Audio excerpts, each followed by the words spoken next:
Voilà. Alors, vous êtes en train de vouloir tout précipiter, alors qu'on parle de génocide au Cameroun. Est-ce que vous savez là où s'était passé le génocide? Ils ont parlé de...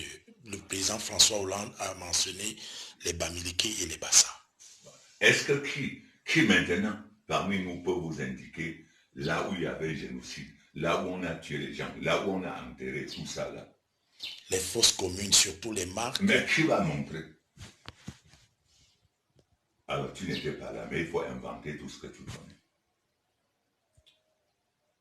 Alors, quand j'ai dit le 25 mai 55, c'est nous qui étions à droite, alors que j'étais déjà chef monsieur. J'étais acteur, je ne dis pas que j'ai appris. Voilà. Mais quand je verrais un enfant en train de se mettre à parler de ça, alors qu'il n'y était pas, l'objectif c'était quoi? Bon, maintenant les gens faussent tout. Hein? Pour maintenir l'égarement encore en perpétuité, parce que Sa Majesté, c'est très propre ce que vous êtes en train de nous donner comme leçon, parce que remettre l'histoire au grand jour, ce n'est pas de conduire la jeunesse encore dans l'égarement. La France, et à peu près raison, a pris le soin d'effacer l'histoire du Cameroun. Avec raison. Et avec le concours des Camerounais eux-mêmes, d'effacer tout. On a pris. Et les Camerounais viennent, c'est celui-ci se lève le matin, il invente sa part, il vient. Celui-ci, il invente sa part, il vient. Il invente tout ça. C'est même quoi? Et c'est là où je ne veux pas m'associer dans ce genre de choses. Grand roi, ce que je voulais savoir, les autres peuples comme l'Algérie, est-ce que les rois de ces parties du monde ont prêté main forte aux nationalistes camerounais et qu'on peut peut-être prendre notre histoire aussi en Algérie? Bon, quand les gens parlent des choses sans éléments, tu vois ça. En me parlant de l'Algérie, hein, j'ai eu contact. Voilà. J'ai eu contact, relation avec l'Algérie grâce à Maître Lucia, Yves Lucia qui était mon avocat et qui était l'ami de Ben Bella, avec qui ils ont fréquenté ensemble en France. Et c'est comme j'étais en prison à Yoko en 59 que Yves Lucia avec Ben Bella décidait de m'enlever. C'est moi qui avais refusé. De prison? Oui, de m'enlever. Il devait envoyer m'enlever de prison. Voilà. C'est moi qui j'avais dit non. Comme je suis un homme, je ne suis pas condamné à mort. Même si je suis condamné à mort, il faut quand même que mon peuple sache là où je me trouve. Si je me disparais comme ça, non, avant qu'on me retrouve, il y aurait trop de morts. Voilà. J'ai refusé. Et voilà comment j'ai eu les relations pour connaître l'histoire de l'Algérie. Hein? Tout le temps, je prends l'exemple de l'Algérie en disant à mes gens que je veux que Bamenjou soit comme le village de Benbella en Algérie. Le village de Benbella en Algérie est un village sacré. Même si vous tuez et que vous vous réfugiez là-bas, même la justice ne vous cherche plus. Pour lui faire honneur. Mais pourquoi pas au Cameroun?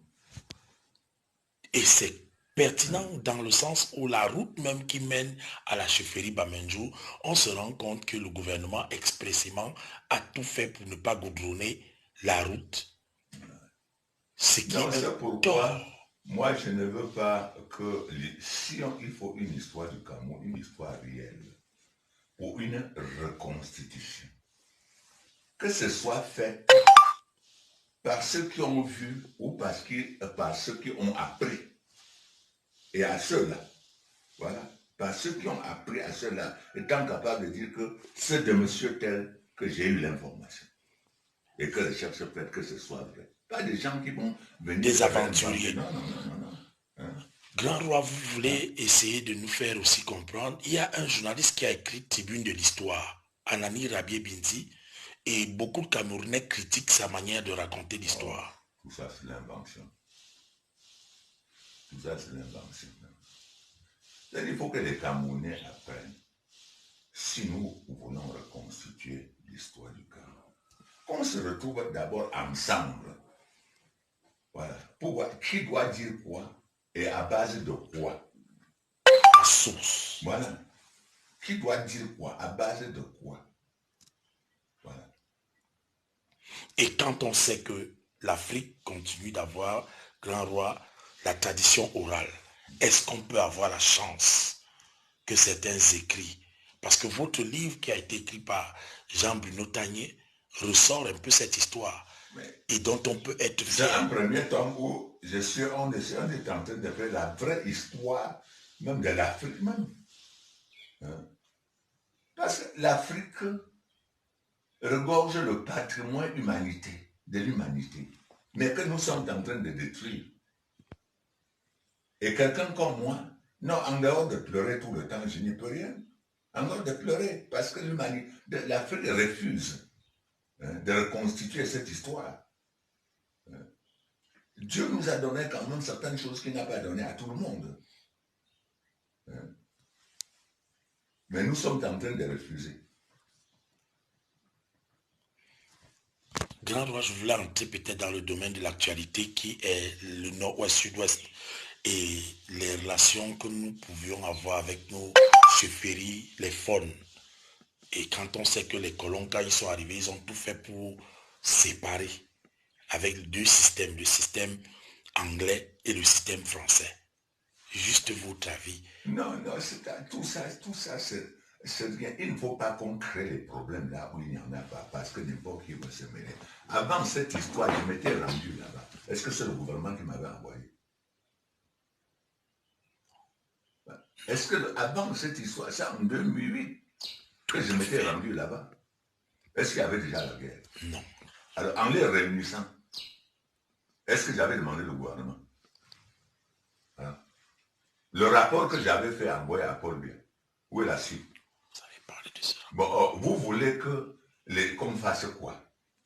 Bon, dans ce cas, il y a toujours possibilité. Mais quels sont ceux qui vont prendre l'initiative? Ce n'est pas l'affaire de tout le monde. Il faut que des gens sérieux prennent l'initiative pour faire certaines choses. Ce n'est pas l'affaire de n'importe qui. Bon, ceux-là sont où? Pour prendre l'initiative. C'est ça. Même eux, ils attendent. À ceux qui se sont abusés, mais le peuple reste. Est-ce que le sang qui a coulé n'est pas un motif pour se décourager? Parce que ça a déjà quand même trop coulé. Mais on doit se décourager comment? Pourquoi Dieu s'est sacrifié pour nous? Donc parce que le sang a coulé, il faut rester qu'on extermine tout le monde.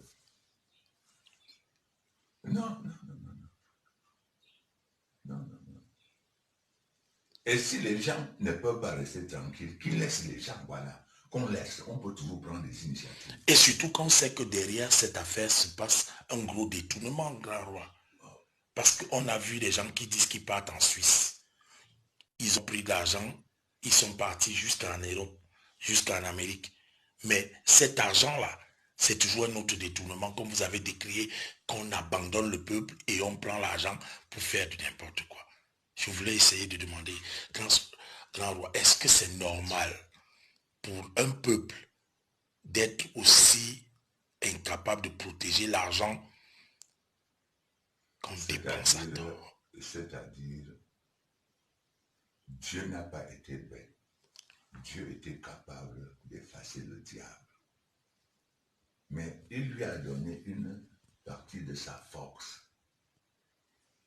Et c'est par le diable qu'il y a différence entre diable et Dieu.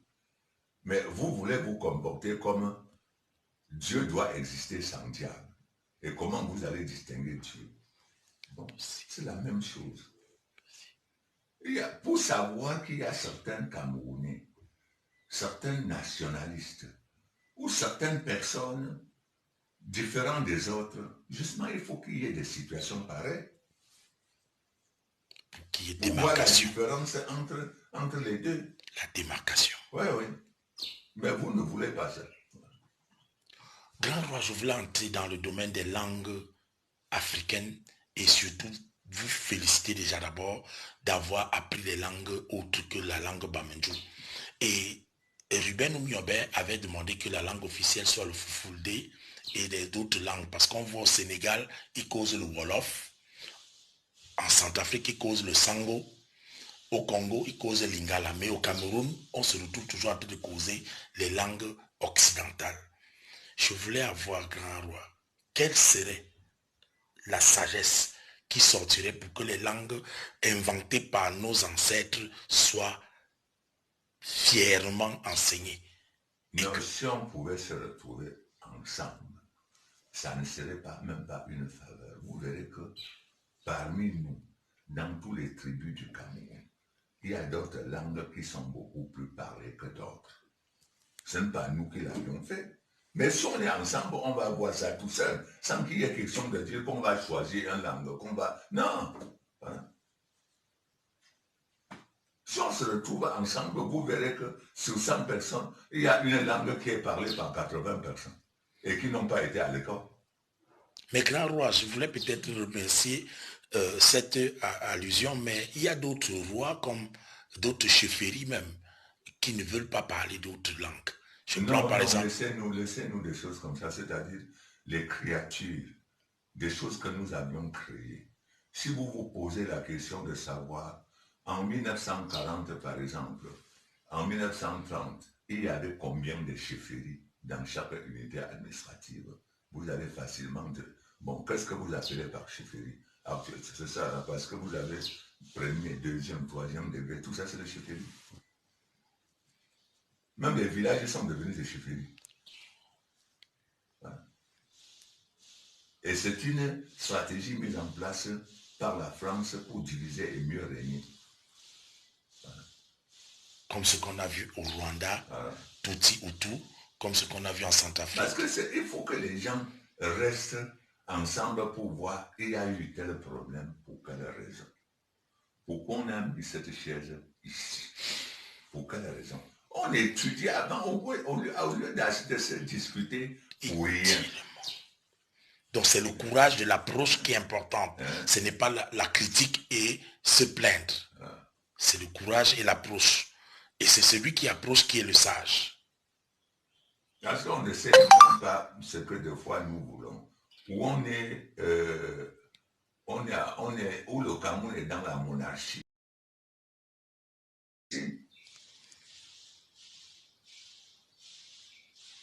C'est pourquoi il faut que les bandes... Bon, maintenant, tout ce que vous inventez là, je vous assure, ça ne peut pas donner la solution. Vous parlez de la décentralisation. Bon, la décentralisation de quoi? Puisqu'il parle de l'autochtonie après. La démonstration de quoi? Quand vous procédez à la décentralisation, oui, l'Est va vivre comment? Le Sud va vivre comment? Puisqu'il y a des ressources qu'il faut pour les populations. Or, ces parties-là sont un peu démunies. Le Bamileke en lui, qui pose problème, il est déjà développé par rapport aux autres. Mais la décentralisation ne le fait que avantager par rapport aux autres. Mais alors qu'aujourd'hui, il faut que les Camerounais se retrouvent d'abord ensemble et dialoguer. Et se dire, mon frère, comme tu as déjà cette avance-là, est-ce que tu dois laisser tes frères pour continuer d'avancer? Voilà. Au moins, il faut qu'on trouve une possibilité. Comme avec la démocratie, tu es capable de prendre 70% tout seul. Prends seulement 55% ou 60%. Et laisse aussi un peu aux autres. C'est donc pour ça. Sur le plan économique, comme tu es déjà à 100%, prends seulement 60 et tu laisses 40 aux autres. On arrange et tout ceci est couché dans la Constitution. Qu'au lieu de jouer au faux et vous tuer à cause d'un individu. Parce que maintenant, voilà, au plateau, par exemple, peut-être sur le plan démographique, il a droit à 5 députés, ou même 10. Mais un département au centre, qui n'a même pas droit à un député, démographiquement, il n'a droit à rien. Mais vous lui donnez 10 députés et vous donnez au plateau un seul député. Non. Ça a un problème. Ouais. Bon, alors que, en dialoguant, on va trouver les solutions appropriées et mettre de l'ordre et le Cameroun va vivre en paix. Est-ce qu'il pourra avoir une bonne foi? Qui? La bonne foi de ce peuple qui est déjà très avantagé. Non, pourquoi pas? Pourquoi non? Ça dépend de ce qu'on veut dire. Parce que même dans la société, il y a ceux qui ont le langage. On a beaucoup de problèmes parce que n'importe qui veut prendre la parole. Alors qu'il ne connaît même pas s'exprimer. Tout à fait. Il ne connaît pas, il n'a pas d'éléments.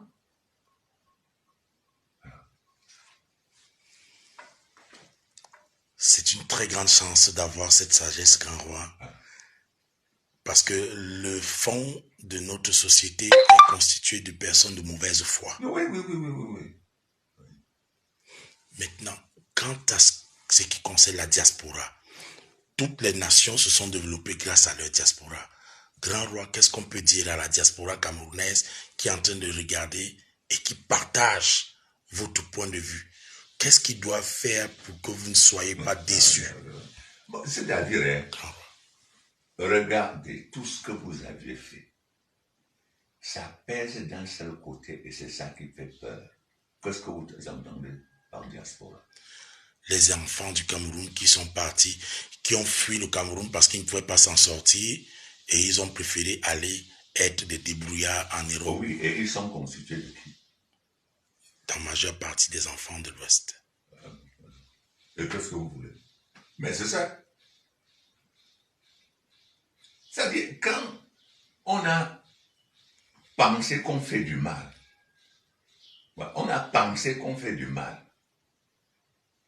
alors qu'on a continué à faire du bien à l'Ouest.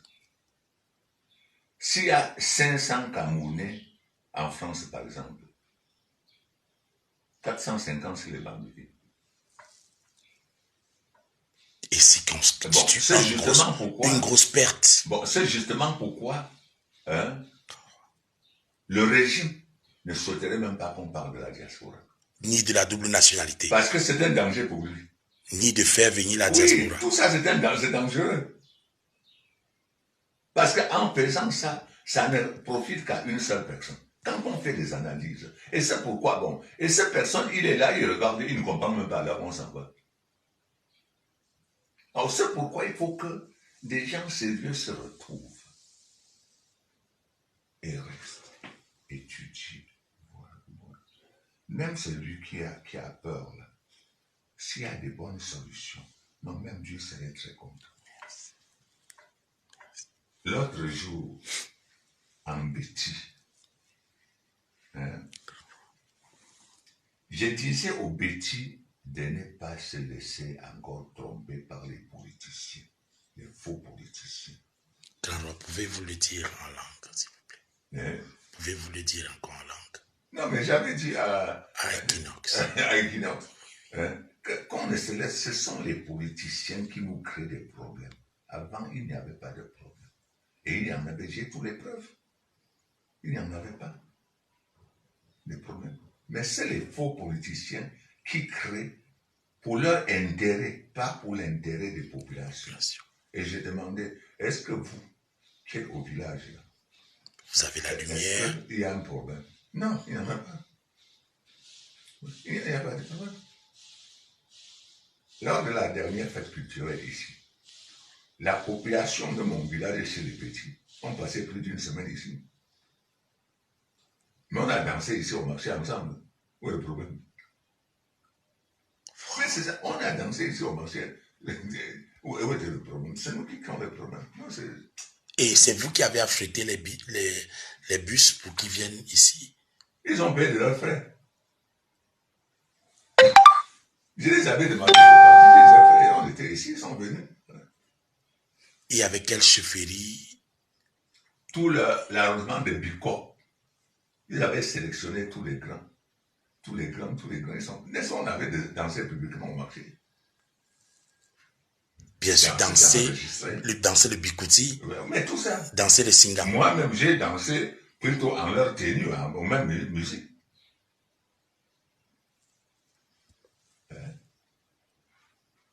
Alors, c'est ça. Donc, ça dit, vous autres, il faut laisser le bavardage pour rien, pour que des gens sages, intelligents, si vous avez des moyens, qu'on se cherche plutôt des gens sages, hein, pour discuter, trouver la solution. Même n'importe qui sera très d'accord et ça va marcher. Mais il manque cela. On a face aux mendiants, des gens quand il a à la tête qu'il peut gagner l'argent ici, il invente des choses, tout ça. Bon, comment vous allez faire quelque chose en mémoire de Wandi? Alors que parmi tous les organisateurs, personne n'a pris le soin de trouver quelqu'un qui était présent lors de son exécution. Parce que c'est cette personne qui est une personne ressource qui devrait parler et expliquer ce qui s'est passé. La vérité. Mais c'est chacun qui dit que c'est lui qui détient la vérité, alors qu'il n'était pas là. Et ça doit se poursuivre pour tous les autres héros, comme Abel Kingé, Osende Afana. Qui cherchait à connaître leur histoire? Qui cherche à connaître? N'importe qui veut qu'on dise que c'est lui, alors qu'il ne connaît rien. Et quand on veut peut-être dire que la tradition orale aussi fait disparaître des personnes, nous avons la grâce, grand roi, que vous soyez parmi nous. Et peut-être vous avez encore votre livre qui est sorti, Jean-Bruno Tagné. Avez-vous parlé de cette période, de cette histoire, de cette violence dans le livre? Avez-vous raconté un peu cette partie? Nous avions passé en revue, mais le détail, non, nous avions passé les périodes que j'ai vécues, tout ça, que ce soit être emprisonné ici pendant 3 ans par l'armée française, tout ça, on a passé tout ça là en revue, mais pas dans le détail. C'est dans mon prochain livre. Prochain livre, et qui est certainement déjà sorti? Oh, non, on est déjà en cours. Merci beaucoup encore, grand roi, parce que je rappelle que ce livre, Jean-Bruno Tagné, le roi Soukoudjou Jean Rameau, est disponible dans les librairies. Oui. Et ça fait vraiment les choux gras de la presse culturelle. Je vais peut-être aussi embrayer rapidement Parce que c'est dans le deuxième, comme je vois que l'histoire du Cameroun est falsifiée, complètement falsifiée, complètement. Parce que quand les enfants me trouvaient ici, ceux qui font des recherches, lorsque je les révèle certaines choses, vraiment, ils sont surpris. Ils sortent déçus. Voilà comment, ici au Cameroun, les jeunes Camerounais devaient savoir, connaître comment pour aboutir à 1960. Ça a commencé quand et par comment? Les enfants ne connaissent pas. Voilà. C'est le 25 mai 55 que nous avions organisé l'attaque aux intérêts français à Douala. Voilà. Y compris le pont sur Vouri. Voilà. Nous avions attaqué d'abord aux intérêts français à Douala pour qu'ils sentent qu'il y a une organisation, que ce ne sont pas des bandits. Voilà. C'est pour ces raisons que le Monoprix, Printagna. Oh oui, tout ça là, le Printagna, tout ça, la boîte de nuit, machin. Nous avions attaqué les 3 points là. Et quels étaient les méfaits de la présence française? Qu'est-ce qui vous avait énervé que les Français faisaient? Mais justement, ils s'occupaient de tout. Même de ce qui ne devaient pas s'occuper. Il fallait qu'on fasse sentir qu'on est mécontent. Qu'en 1960, on ne voudrait plus entendre parler de la tutelle. Et c'est pourquoi nous avions attaqué aux intérêts français. Pour dire que, bon, dans ce cas, si en 60, on ne supprime pas la tutelle, c'est plutôt la guerre qu'on engage. Et nous avions commencé à faire la guerre le 25 mai 55. Voilà. Est-ce qu'il y avait l'huile qui a débordé le vase? Est-ce qu'il y avait des exactions de l'armée française sur les populations? Je voulais savoir, est-ce qu'il y a eu un comportement d'un militaire français, comme on a vu, il partait jeter certaines personnes à la métier? une certaine personne. C'est justement pourquoi il faut éviter certaines choses. À la métier, je suis un de rescapés sur 63 personnes. Voilà. On nous enlève en prison à Tcham en septembre 59. Et on part à la métier. J'étais 62 dans la métier devant moi. Et on ne sait pas par quel miracle je n'étais pas aussi jeté. Ce n'est que après 2 jours que j'avais constaté dans la cellule de la brigade terre de Bafoussam que j'étais encore vivant, que j'étais encore sur terre. Parce que depuis que j'avais constaté mes 62 frères, j'étais dans la métier devant moi. Et en pleine journée, j'étais mort, c'est-à-dire, pour qu'on m'amène même à la brigade, je n'étais plus vivant. Ce n'est que 2 jours après que j'avais découvert que j'étais encore sur la terre. Voilà. Gloire, est-ce qu'il y avait le mystique? Qu'est-ce qui s'est passé? Vous vous êtes extirpé de la... Zéro. Mais comment? J'étais menotté. Escribé en faisant quoi? On était menotté et chaîné. Et comment vous avez échappé? Zéro. On ne peut pas dire échapper. C'est Dieu seul qui sait. Pourquoi? Parce qu'on dit échapper parce que vous avez fui ou bien vous vous êtes... Non, ce n'était pas ça, non. Est-ce que la Métier doit être considérée comme un lieu de pèlerinage? Mais effectivement, il y est. Parce que quand vous partez là-bas, vous voyez, c'est là où les gens viennent faire des sacrifices pour les gens qu'on a jetés là-bas, tout ça.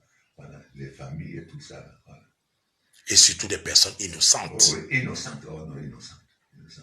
Vous parlez seulement sans savoir. La subversion, cette loi qui disait dès que vous avez un document ou un document de l'UPC, immédiatement vous êtes taxé de subversif. Immédiatement on vous met dans le cas pour vous amener au niveau de la métier. Mais est-ce qu'il fallait avoir un document?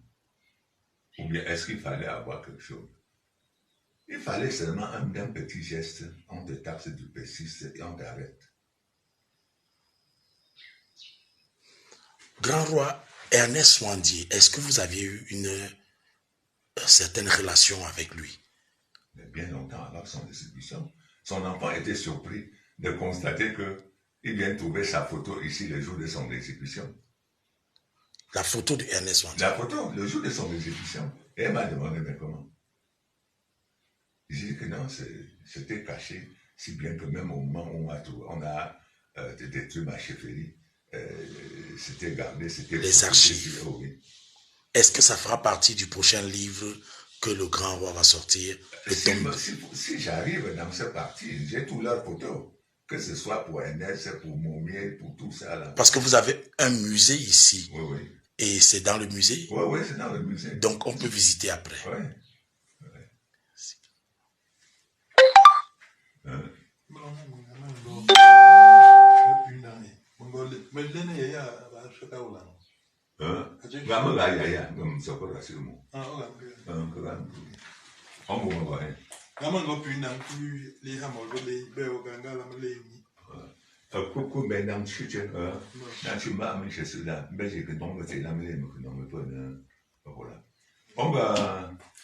Jean Lapé Sindigué.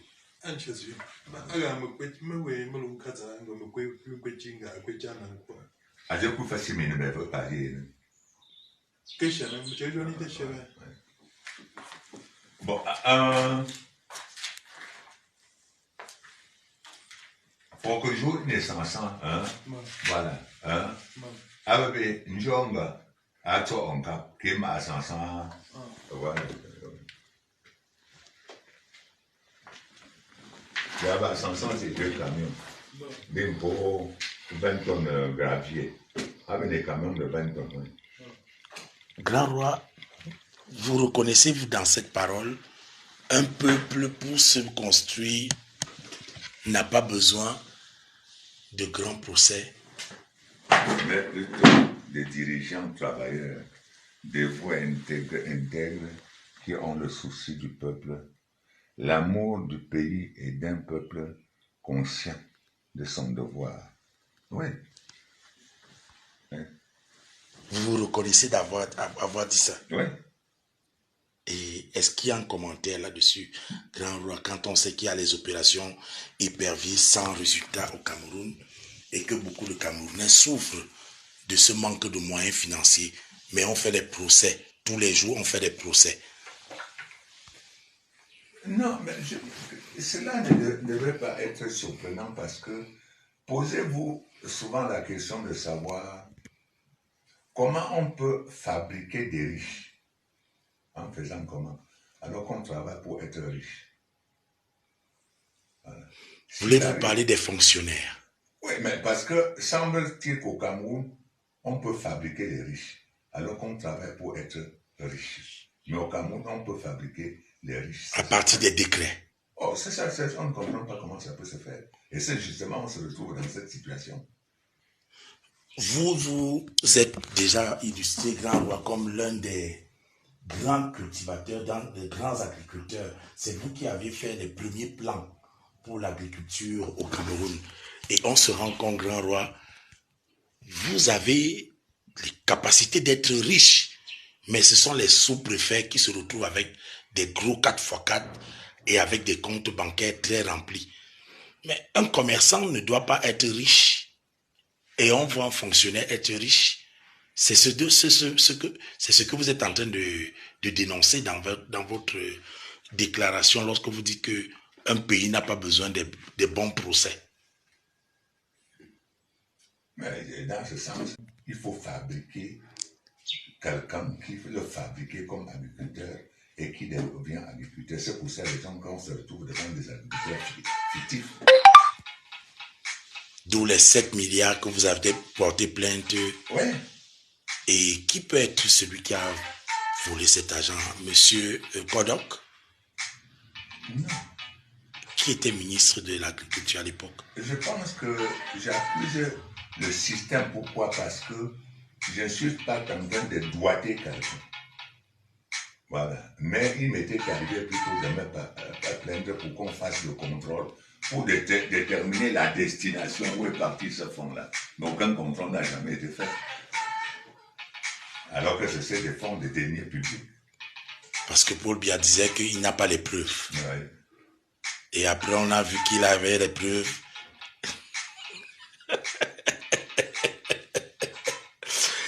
Grand Roi, vraiment, je vais dire encore très grand merci. Nous sommes presque à la fin de notre interview ici à Bamenjo avec le Grand Roi Soukoukou. Partagez massivement. Et quel est le jour d'anniversaire du Grand Roi? Pas encore ça, après la fête, cette dernière fête, le 13 mars, la clôture. Nous sommes déjà même en pleine fête culturelle. La clôture, c'est le 13 mars. Mais c'est après ce 13 mars que je commencerai à étudier la date de mon anniversaire. De mes 70 ans de règne. 70 ans de règne. On a vu la photo de 50 ans de règne. Oui. On a vu la photo de 64 ans de règne. L'Afrique est bénie de vous avoir, Grand Roi. Et surtout, on sait que au Maroc, le roi du Maroc a réussi à permettre que son peuple sorte du franc des colonies françaises d'Afrique. Grand Roi, est-ce que vous vous sentez prêt à engager votre peuple camerounais, le peuple africain, le peuple de l'Afrique noire, à sortir également aussi du franc des colonies françaises d'Afrique, cette monnaie qui ne...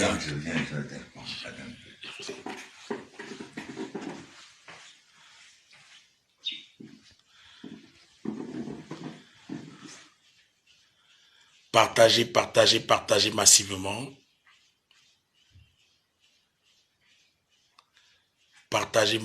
Partagez massivement.